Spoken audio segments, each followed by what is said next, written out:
Buenos días.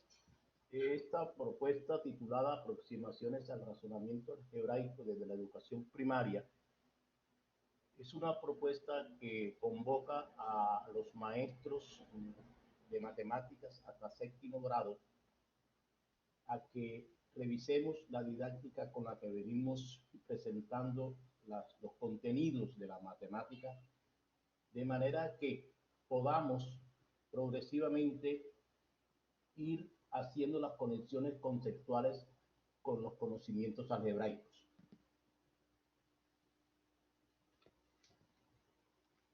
Aproximación al razonamiento algebraico es una propuesta didáctica para la formación de niños y jóvenes con un pensamiento científico, entendiendo como pensamiento científico aquel que se caracteriza por su objetividad, racionalidad y sistematicidad.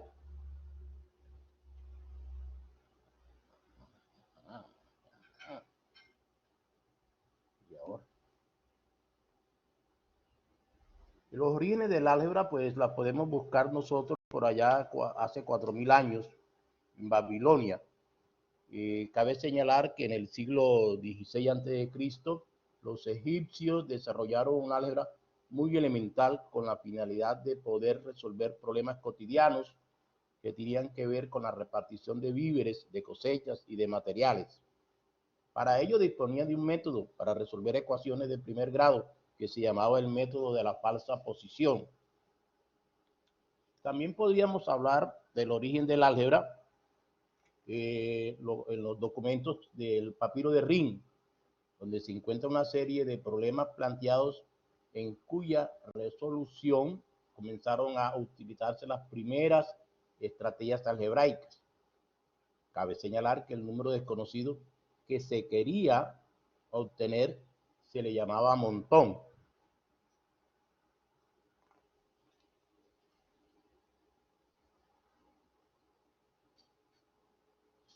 Por otro lado, se puede afirmar que el precursor del álgebra moderna fue Diofanto de Alejandría, un matemático griego, quien publicó su gran obra Ars Magna, en la que se trataron de una forma rigurosa no solo las ecuaciones de primer grado, sino también de la de segundo. Introdujo un simbolismo algebraico muy elemental, designando la incógnita con un signo que es la primera sílaba de la palabra aritmos. Aparece después y Amen al-Warizmi, aproximadamente 780 al 850. Fue miembro de la Casa de la Sabiduría. A este matemático debemos el término álgebra, que proviene del título del libro. La resolución de las ecuaciones de segundo grado tiene dos orígenes distintos, uno aritmético y uno usado por los babilónicos y otro geométrico utilizado por los griegos. Uno de los problemas más significativos encontrados en textos antiguos es el siguiente. Obtén el lado de un cuadrado si su área menos su lado es igual a 800. En lo que tenía que ver con Colombia en época colonial, pues poco sabemos de los contenidos de la cátedra de matemáticas, salvo el discurso preliminar y la primera edición. En ellos está Mutis, que enfatiza su importancia como método de razonamiento.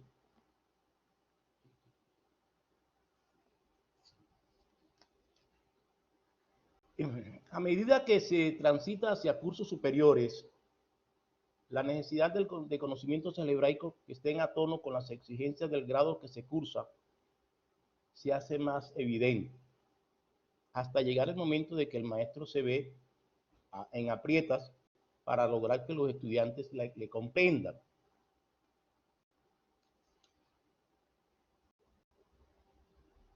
También es sabido por los maestros de matemáticas en los grados de noveno a undécimo las dificultades que se tienen al desarrollar los contenidos curriculares, dado los precarios conocimientos que el estudiante posee de los contenidos que logró construir y apropiarse en octavo grado.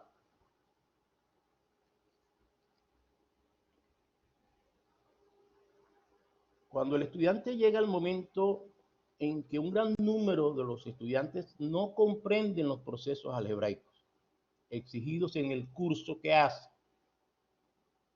El maestro, pues, opta por solo tocar de manera superficial los contenidos curriculares propuestos a desarrollar, trayendo consigo una formación algebraica que no puede responder a las exigencias que en escenarios superiores se les hace al estudiante.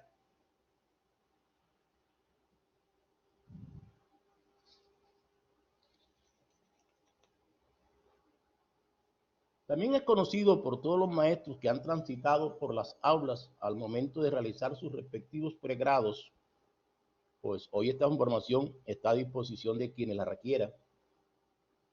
La carga que de matemáticas tienen los pensum en los primeros semestres de carrera y los contenidos de estos están asociados a procesos estrictamente algebraicos.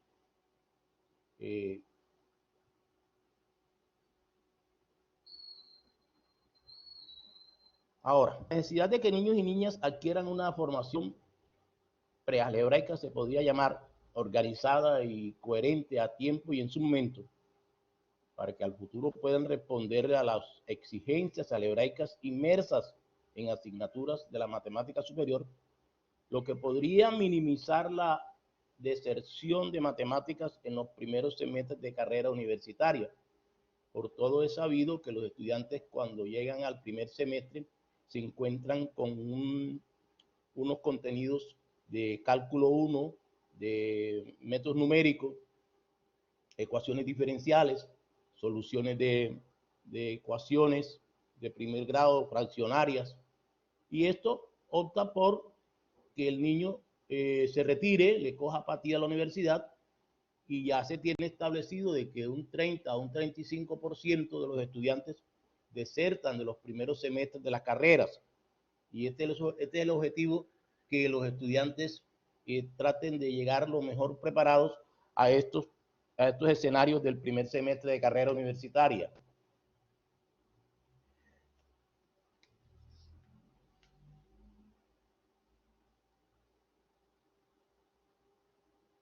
Esta insatisfacción con la actual y tradicional enseñanza del álgebra, el reconocimiento de la importancia de los hábitos mentales propios de esta subárea de las matemáticas y la preocupación por hacer su estímulo accesible a todos los estudiantes han conducido a buscar formas más efectivas para abordar su enseñanza. Lo plantea Blanton y Caput en algunos de sus textos.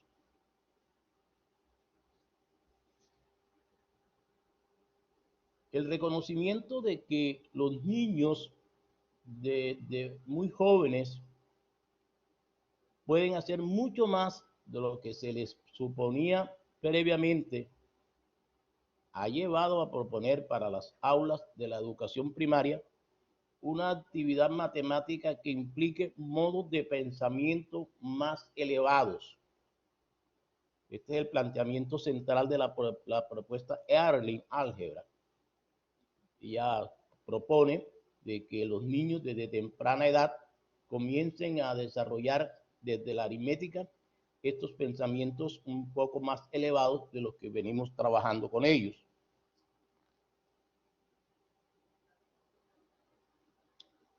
La constatación de que los niños y niñas necesitan de un periodo prolongado de tiempo para desarrollar los diferentes modos de pensamiento involucrados en la actividad algebraica nos llevan a pensar en que debemos hacerlo en su momento y a tiempo. Hay unas dificultades para desarrollar procesos algebraicos a nivel superior, que son la inducción, la abstracción, aprender a matematizar, desarrollar operaciones mentales, de manera de que los estudiantes puedan tener un bagaje de habilidades que les permite, que les posibilite superar esas dificultades que se manifiestan en la ausencia de estímulos que activen el reconocimiento algebraico. Aquí, mediante este diagrama causa-efecto, podrán observar los diferentes componentes que a mi modo de ver podrían entrar a ser parte de este proceso. El matematizar se constituye en uno de los ejes fundamentales del proceso para hacer matemáticas. Aquí hay que desarrollar habilidades como la modelización, la observación, descubrir, verificar y, por supuesto, las operaciones mentales que hacen parte del proceso algebraico, como la generalización, la inducción, el descubrimiento de patrones, la interpretación, etcétera, etcétera. Esto nos lleva a desarrollar unos pensamientos que pueden ser convergentes o divergentes, pero el analítico y el reflexivo hacen parte de este bagaje de herramientas que necesitamos. Desde luego, la abstracción para poder representar, para poder idealizar, para poder sacar conclusiones, separar, etcétera, etcétera. Dentro de las causas del problema central, o sea, las dificultades de los jóvenes y estudiantes para el aprendizaje del álgebra, tenemos la ausencia de estímulos que activen la habilidad cognitiva. Ausencia de estímulos. La clase común y corriente a la que estamos acostumbrados, poco es lo que activa las diferentes habilidades del pensamiento. Puede ser que estamos aplicando una didáctica inapropiada, o también no hemos podido habilitar las conexiones conceptuales que están entre aritmética y el álgebra. Eso se consideran como causas. Tenemos también maestros que de pronto no tienen la formación algebraica que les permita poner en práctica la didáctica, y la ausencia de una didáctica que active el razonamiento algebraico. Esto nos lleva a unos efectos, a unas consecuencias. Los estudiantes abandonan sus estudios, la repitencia de la asignatura y, por último, una falta de confianza en los diseños curriculares de las instituciones educativas. En ese cuadro pues, donde están las causas, pues podríamos entrar a analizarlo más detenidamente en su momento.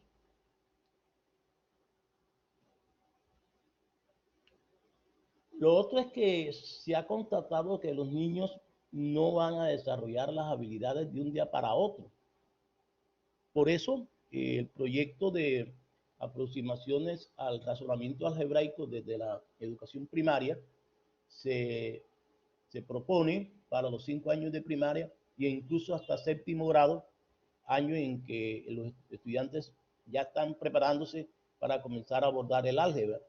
Los conocimientos que los niños necesitan debe ser coherente, consistente, para que ellos puedan entender el razonamiento algebraico. El desarrollamiento algebraico no es otra cosa, de acuerdo a las teorías evolutivas, que activar lo que los niños traen consigo en su cerebro, activar ese razonamiento algebraico, pero que debemos hacerlo de manera tal que podamos en ellos conseguir que ellos desarrollen esa habilidad de manera mucho más explícita. ¿Podrían los niños de escuela elemental operar con álgebra? Ahí está un interrogante. ¿Pueden los maestros enseñar álgebra? Veamos cómo. Podríamos tener con simples sumas. Tenemos aquí un cuadro donde tenemos 2 más 3. El niño va a descubrir cuál es el resultado de esa suma. 8 menos 5. Hay un punto 5 más. El niño va a descubrir cuál es el número que sumado con 5 da 9. 7 menos, cuál es el número que hay que restarle a 7 para que dé 4, y así sucesivamente. Diversas investigaciones dan cuenta de los logros que los niños de la primaria han obtenido cuando trabajan con tareas propias asociadas al razonamiento elemental. Lo dice Amit, Neria, Becker, Rivera, Britt, Erwin, etcétera, etcétera. Esto quiere decir, mis estimados amigos, que podemos o debemos incorporar los procesos algebraicos en los contenidos aritméticos porque esto va a ayudar a subir el nivel de comprensión por parte de los niños de los procesos aritméticos. Por ejemplo, vamos a descubrir un patrón y lo vamos a hacer de una manera sencilla. Observen el ejercicio que se les propone. ¿Qué observan? ¿Cuál es el comportamiento que se observa? Si nosotros conseguimos que un niño de preescolar, primer grado, nos diga, nos exprese de que las letras que se utilizan son únicamente A, B, C, ya ese niño descubrió algo interesante dentro de la propuesta que se le hace. Segundo, él descubre de que cada fila tiene una letra más que la anterior. Maravilloso, maravilloso. Hay que darle un aplauso a ese niño. El maestro pues aprovecha este ejercicio para, primero, que el niño desarrolle la habilidad de descubrir un patrón. Descubrir un patrón, ¿cuál es? Cada fila tiene una letra más que la anterior. También lo puede aprovechar para hablar de lo que son los números ordinales y los números cardinales. La letra A, que está en verde, esa letra A corresponde a qué fila? A la cuarta fila. Cuando decimos cuarta fila, estamos utilizando el ordinal. ¿Cuántas letras tiene la cuarta fila? Tiene 5. Ya estamos utilizando el número cardinal. Vea qué oportunidad tan bella y hermosa tenemos los maestros para colocarles situaciones que no son muy complicadas, pero que se logra con ellos activar en los niños su habilidad de pensamiento. Veamos otro ejemplo. Ahora vamos a la generalización. La generalización, según Mason, es el alma de las matemáticas. Es el alma de las matemáticas, la generalización. Y el álgebra es el lenguaje con el cual se expresa la generalización. ¡Qué hermosura! En la vida de las matemáticas, es la vida de las matemáticas y el álgebra, el lenguaje con que se expresan estas generalidades. Miremos.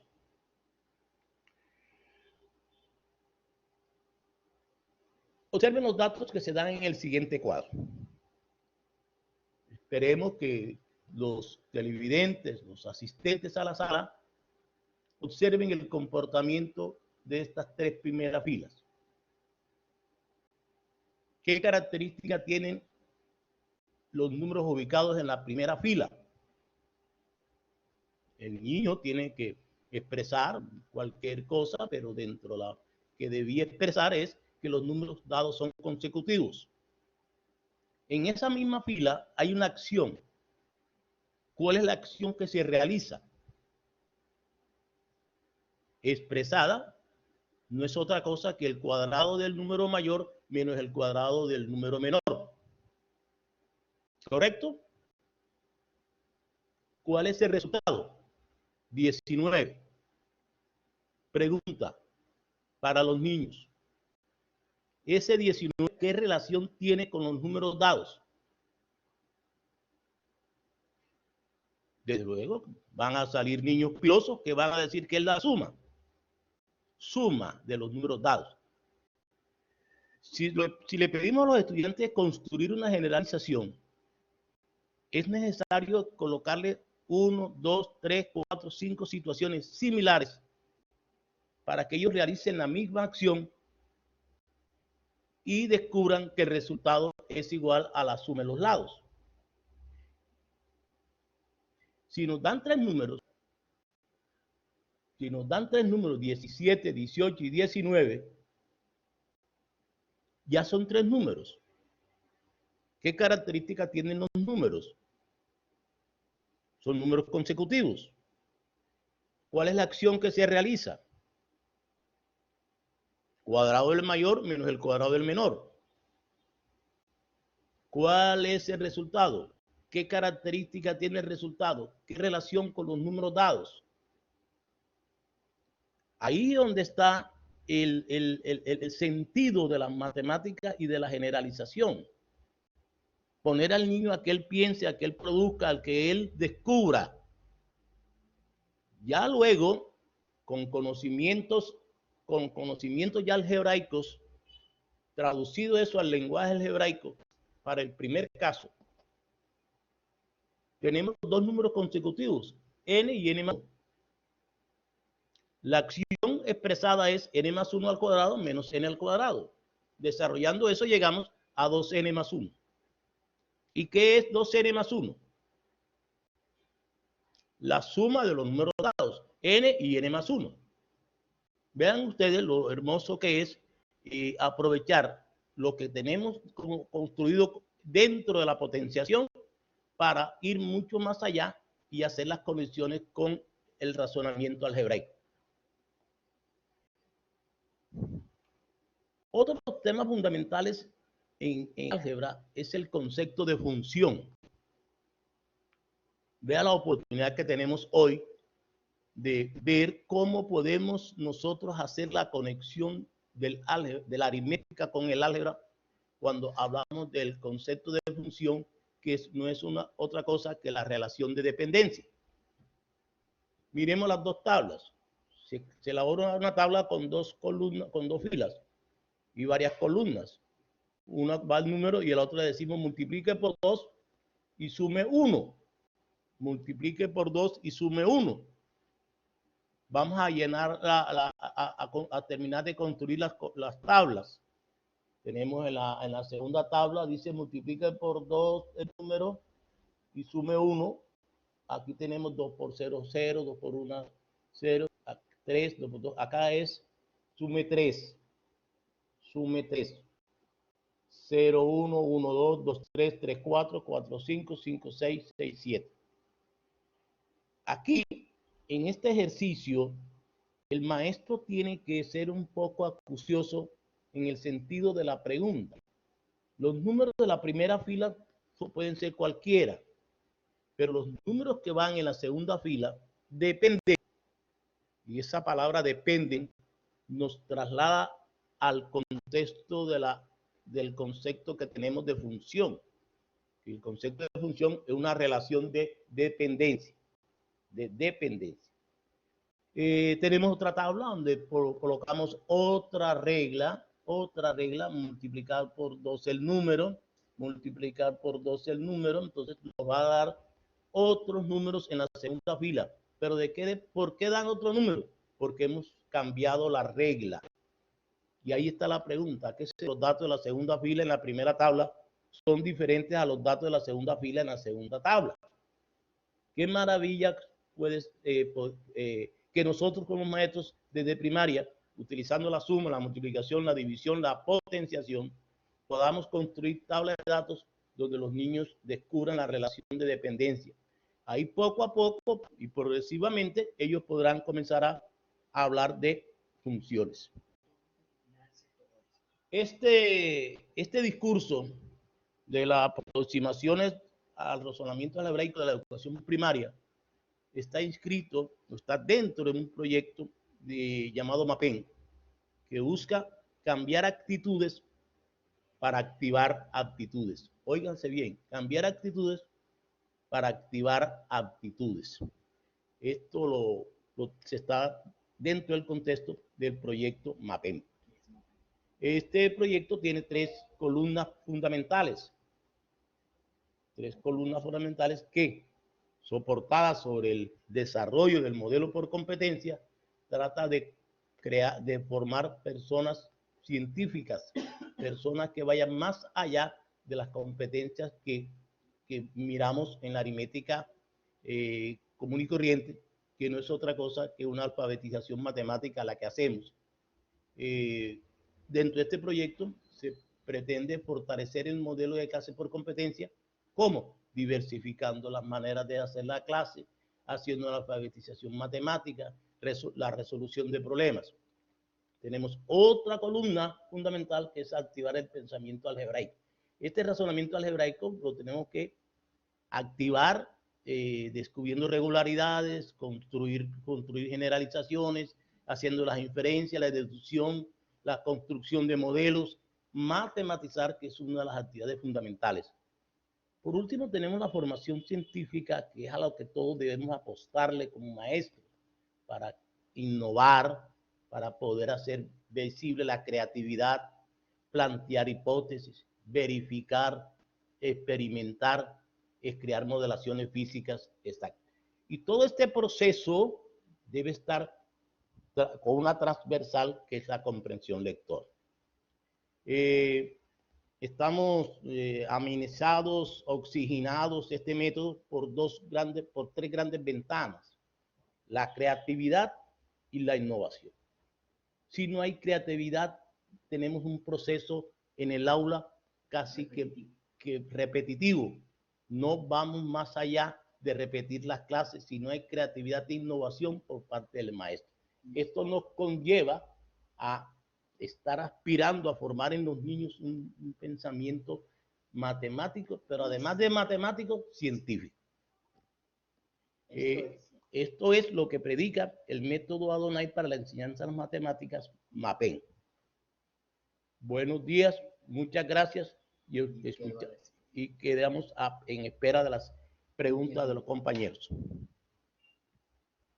Bueno, profe, muchas gracias. Entonces, en este momento vamos a dar inicio a la sesión de preguntas, cuya duración será de máximo 20 minutos. Entonces, para realizar preguntas se pueden dirigir a la parte inferior derecha de sus pantallas. En el botón morado pulsan y en la primera opción, en la burbuja, en el chat podrán escribir allí sus preguntas. Entonces, damos unos minuticos para que las escriban e iniciamos con esta sesión.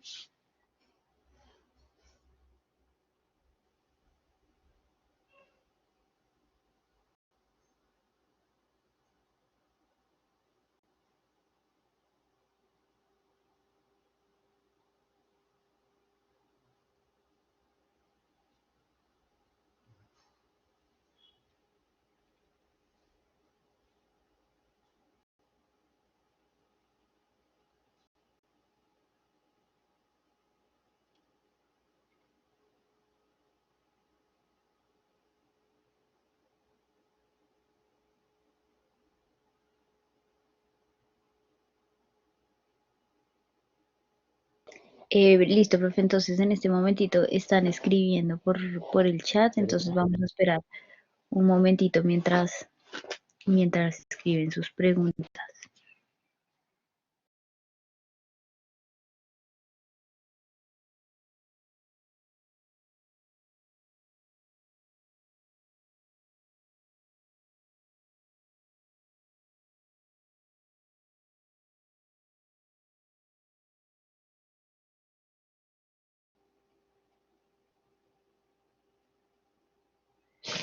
Bueno, profe, Por aquí veo, estoy leyendo una pregunta del profesor Germán. sí, señor. Preguntar qué tan importante es la enseñanza de las matemáticas a través del juego. Profesor, es una de las actividades llamadas a que permanezca y no la abandonemos dentro del aula. Jugar, la misma actividad del juego produce en los niños una disposición para acceder al conocimiento. Y mediante el juego podemos proponer actividades desde las cuales los estudiantes puedan desarrollar las habilidades que venimos proponiendo. La generalización. Por ejemplo, si a los niños se les pide que jueguen con el dominó tradicional, el que tienen en la mesa, que juegan con su papá, y le dicen que descubran cuántas fichas tiene un dominó que solamente tenga 3 dobles. Que solamente tenga 3 dobles. Esa sola actividad produce en los niños un conflicto de tipo cognitivo, de manera que lo pone a pensar. Entonces, el juego es y sigue siendo una de las actividades desde las cuales podemos nosotros realizar las clases, profesor Germán. Muchas gracias por su aporte. El profesor Ramiro Falla dice, ¿cuál debe ser la actitud del estudiante frente a la asignatura desde este punto de vista? Desde este punto de vista, la actividad la postura del estudiante debe ser activa y debe ser al ser lúdica, pues debe ser de atención y disfrute por parte de él. Siempre y cuando, mi estimado profesor, el juego conlleve a desarrollar habilidades. No por repetir, colocar la misma ficha, no. Que él sepa que si estamos en un juego y hay 3 6 afuera, ya en la mesa, ¿cuántos 6 faltan para salir? ¿Qué 6 faltan? Esa es la idea. La idea para poder llevar el juego a matemáticas es que nosotros le planteemos interrogantes a los niños alrededor del juego. La señora Sonia Melo nos pregunta cómo hace el docente para poner un cambio de postura y paradigma del docente. Ya esto es sí, mi estimada profesora, ya es un cambio del cual tiene cada uno que apersonarse porque estamos viviendo una época muy diferente, ya los cambios se han dado y son palpables, entonces la repetición de contenidos, como venimos haciéndolo, ya no está motivando en los niños su parte afectiva y por lo tanto muestran apatía hacia las matemáticas. Gracias, profe. El profesor Orlando Ramírez dice, supongo que los docentes de primaria deben mejorar y perfeccionar sus saberes. ¿Cierto? Claro, profesor, pero eso debemos hacerlo de manera progresiva, de manera que los maestros también se sientan acompañados. Este proceso de algebrización del currículum requiere necesaria de una capacitación del maestro que hoy labora en las aulas. El profesor Oscar Raúl Cuervo Sepúlveda nos dice, buenos días, profe, ¿cómo podemos transformar hacia ese pensamiento algebraico desde primaria? Profesor, hemos ya dicho una de las maneras que es tratar de colocar a los niños frente a situaciones que los hagan desarrollar las habilidades inmersas en el proceso algebraico, cómo se generaliza, cómo se induce, cómo se deduce, cómo se descubre un patrón, que lo podemos hacer desde ejemplos sencillos de la aritmética. Mi correo, pues estoy a disposición de ustedes con materiales para hacérselo llegar cuando ustedes lo estimen conveniente.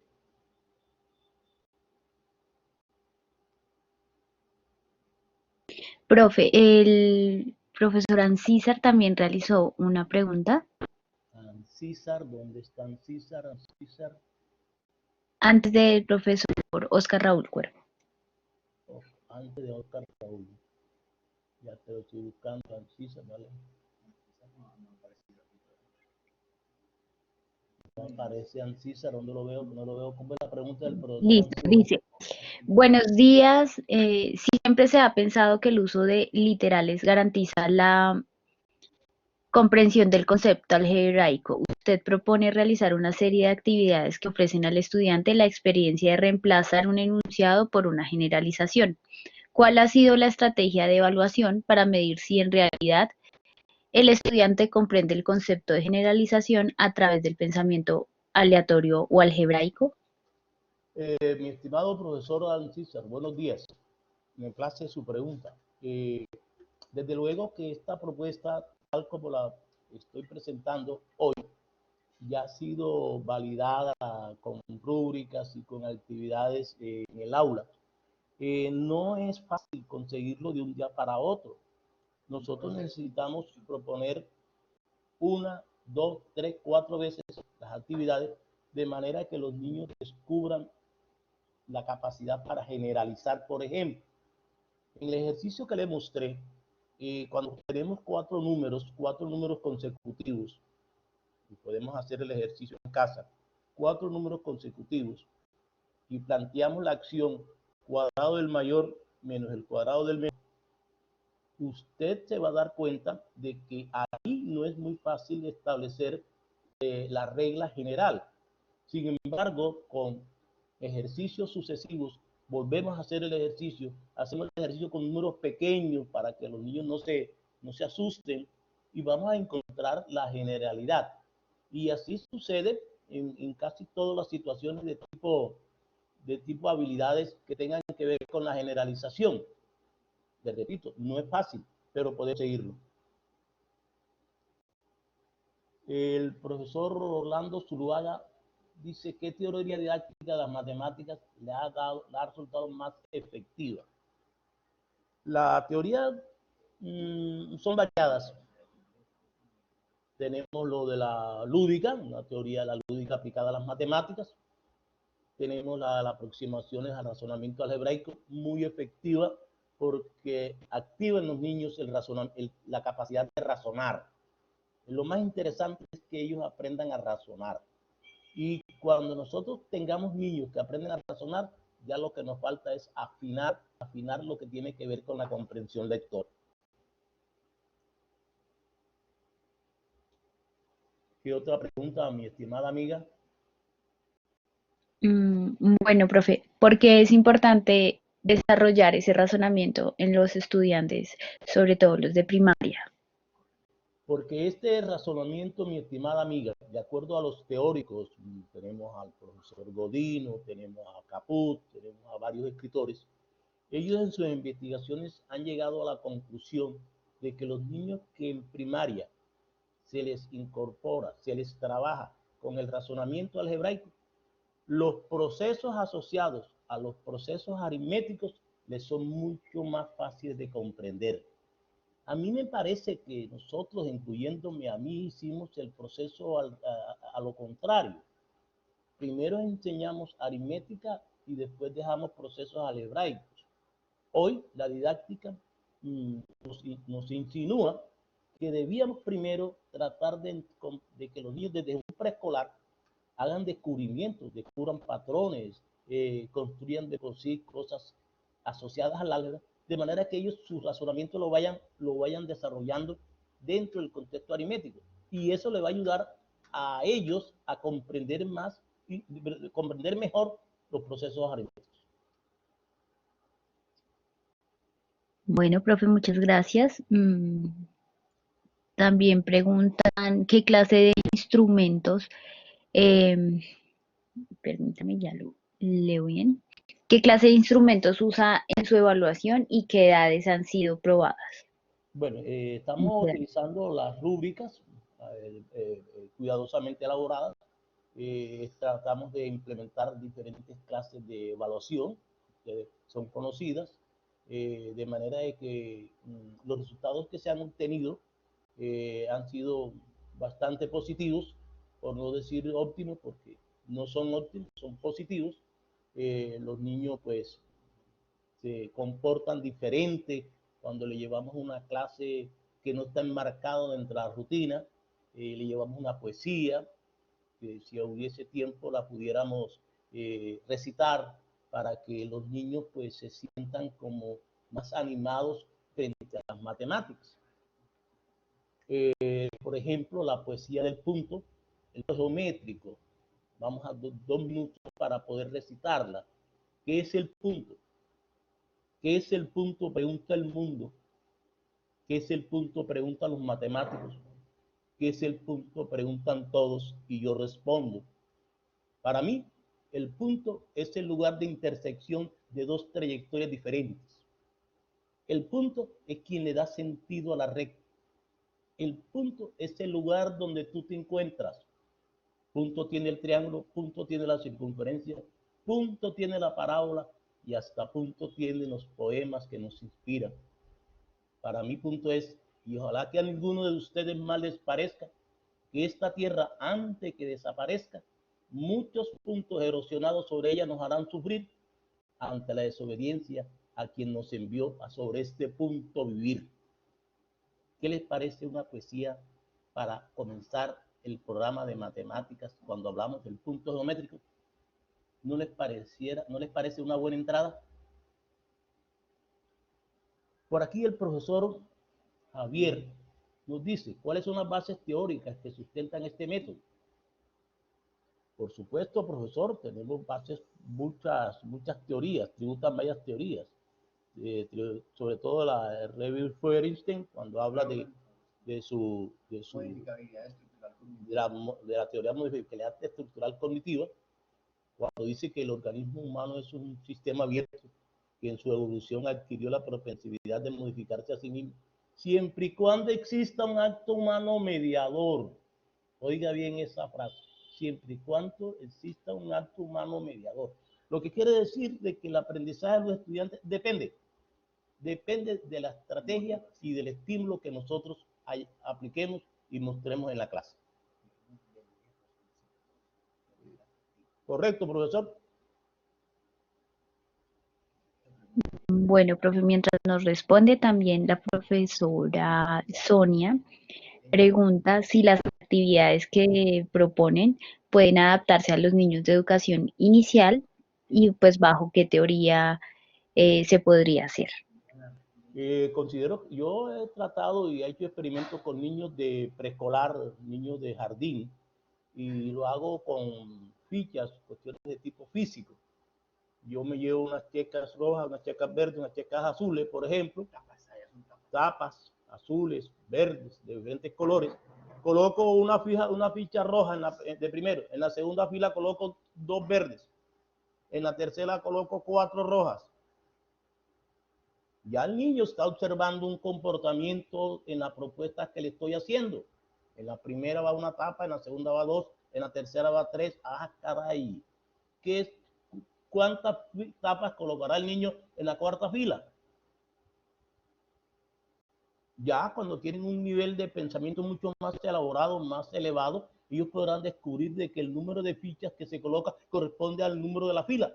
O sea que en la cuarta fila habrán cuatro tapas, en la quinta fila habrán 5 tapas, y así sucesivamente. Es una tarea no tan difícil, pero complicada, el tratar de encontrar actividades que estén a tono con el nivel cognitivo, el nivel mental de los niños, pero sí se puede. Bueno, sí, señor. También comentan, es claro que los niños deben pasar del pensamiento concreto al pensamiento algebraico y esto se logra desde el desarrollo propio de los niños. Al ofrecer las experiencias que usted propone, ¿puede acelerar esta evolución? Claro, claro, ya está demostrado que los niños de hoy que manejamos no tienen el mismo nivel de hace 40, 50 años. Ya los niños de hoy vienen con un cerebro mucho más evolucionado. Entonces, es preciso optar por incorporar en las actividades nuestras de aula situaciones que antes no eran para los niños, pero que ya hoy ellos están en condiciones cognitivas de captar, entender y comprender los procesos que están inmersos en esas situaciones que antes no eran. Por aquí la señora Yesenia Martínez dice, cordial saludo, me gustaría saber si para el trabajo con inclusión se debe realizar estas actividades o se deben adaptar. Muchas gracias, profesora. Claro, sí se puede, sí se puede. Lo que sucede es que requiere de un trabajo minucioso, una tarea del maestro, pensar actividad, y esto me parece maravilloso. Y reconocer las diferencias que hay entre el uno y el otro. Y los trabajos también deben ser planteados de esa misma manera.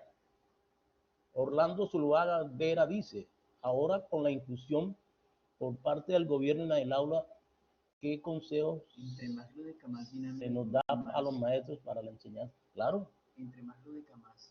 Necesitaríamos establecer las diferentes maneras de aprender los estudiantes, los estilos de aprendizaje, que son diferentes.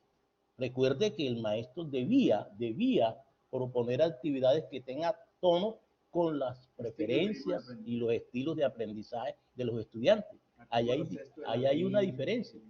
Ahí hay una diferencia. Por eso es que la tarea hoy no es fácil, porque nosotros los maestros tenemos que primero descubrir cuál es el estilo de aprendizaje de los estudiantes y poder actuar en consecuencia con las actividades que estén a tono con esas preferencias cerebrales, mi estimado profesor Orlando.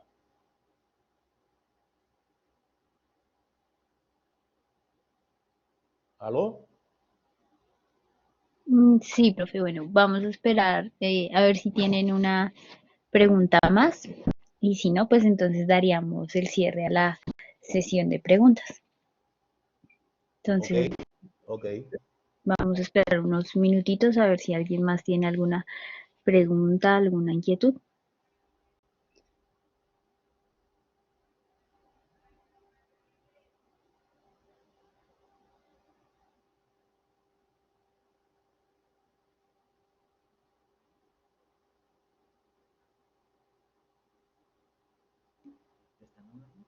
¿Aló? No. Listo, entonces realizan otra pregunta. Sí.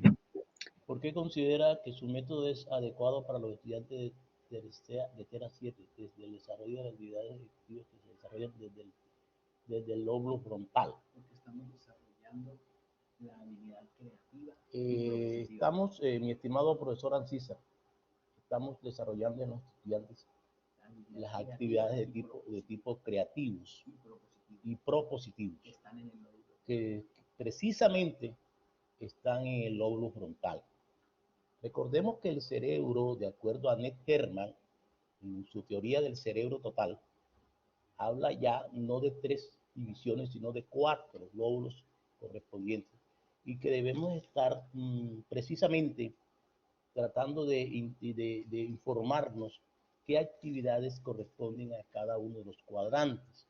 Cuando usted como maestro o a don Jaramillo como maestro logre proponer actividades que afecten, que activen situaciones de los 4 lóbulos cerebrales, hemos dado el gran paso de la vida, porque hemos logrado que los estudiantes comiencen a aprender con el cerebro total, que es una de las teorías modernas que hay, aprender con el cerebro total.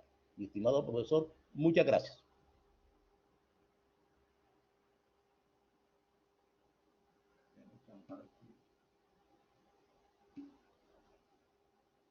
Amparo Jiménez. Además de la capacitación de los profesores, requiere capacitar a los padres de familia para familiarizarlos en este contexto, para orientar las matemáticas. Por supuesto, no solamente para matemáticas, mi amiga Amparo. Ojalá nosotros pudiéramos conseguir que los maestros se vinculen más de lleno a lo que es la actividad de la escuela, porque todos los maestros necesitamos, todos, de sociales, biología, física, química, necesitamos el apoyo del profesor. Ojalá pudiéramos hacerlo, mi estimada profesora.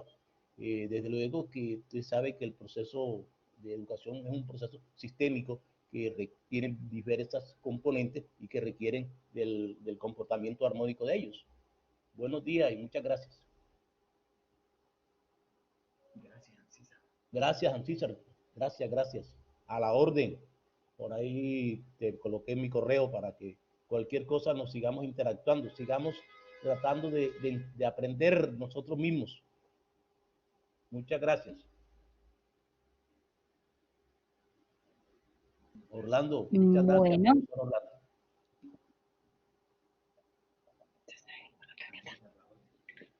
Mil gracias, profesor. bueno, profe, Gracias,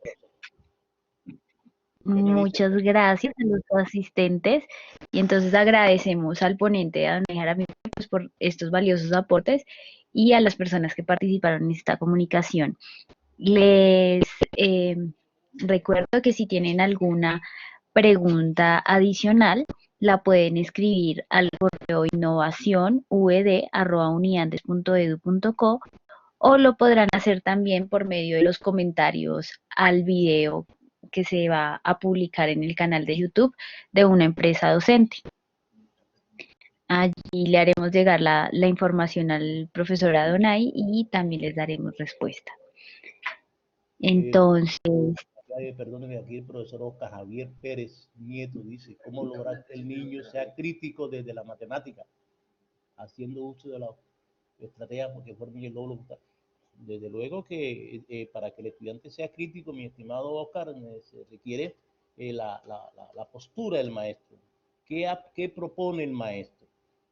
Desde luego que un maestro que va a clase y coloca título, número primo, punto y aparte, ¿qué lugar a una pregunta, a una reflexión, a una crítica tiene ese estilo de clase? Depende del profesor, de cómo se plantea la clase. Si yo le digo a los estudiantes que los números primos son aquellos que se pueden descomponer solamente en sumandos iguales a 1. Le estoy diciendo algo diferente a lo que él trae en el cerebro aprendido. Número primo es aquel que solamente se puede descomponer en sumandos iguales a 1. Esto no está en los textos, esto no lo tienen ellos aprendido. Desde luego que cuando usted le diga, le va a producir a ellos un shock, algo diferente. Entonces, mire de que todo depende como usted lo proponga. Entonces, es bueno, antes de llegar al salón, un día antes de clase, pensar en situaciones que lleguen a motivar a los estudiantes. La profesora Amparo Jiménez dice, además de la capacitación de los profesores, se requiere capacitar. Sí, correcto, ya se lo estuvimos hablando. Me gustaría que repitiera el correo. Pues sí, si gusta, ADO, A de animal, D de dedo, O de ojo, J de jinete, 53, @hotmail.com. Muchas gracias. Muchas gracias a la Universidad de los Andes por esta oportunidad que me da y estoy a disposición de los compañeros profesores y de la universidad cuando así lo requiera. Muy buenos días. Bueno, entonces damos por finalizada esta sesión de preguntas. Nuevamente agradecemos pues al ponente, a don Nay Jaramillo, pues por todos estos aportes, también a las personas que asistieron. Podrán nuevamente escribir las preguntas pendientes al correo innovacionvd@uniantes.edu.co. También vamos a tener este video de esta conferencia y las transparencias en la página de ud.uniantes.edu.co, en la pestaña de difusión y comunicaciones de innovación. El video también va a quedar en el canal de YouTube de una empresa docente. Allí podrán pues ver completa esta comunicación y también dejar sus preguntas por medio de los comentarios. Las transparencias las podrán encontrar en el repositorio digital de documentos de educación matemática, funes.uniandes.edu.co. También a los asistentes a que sean ponentes en este espacio, llenando pues el formulario que aparece en la página de comunicaciones de innovación con su propuesta. Los esperamos entonces en la siguiente sesión de comunicación y que tengan un muy feliz día. Muchas gracias.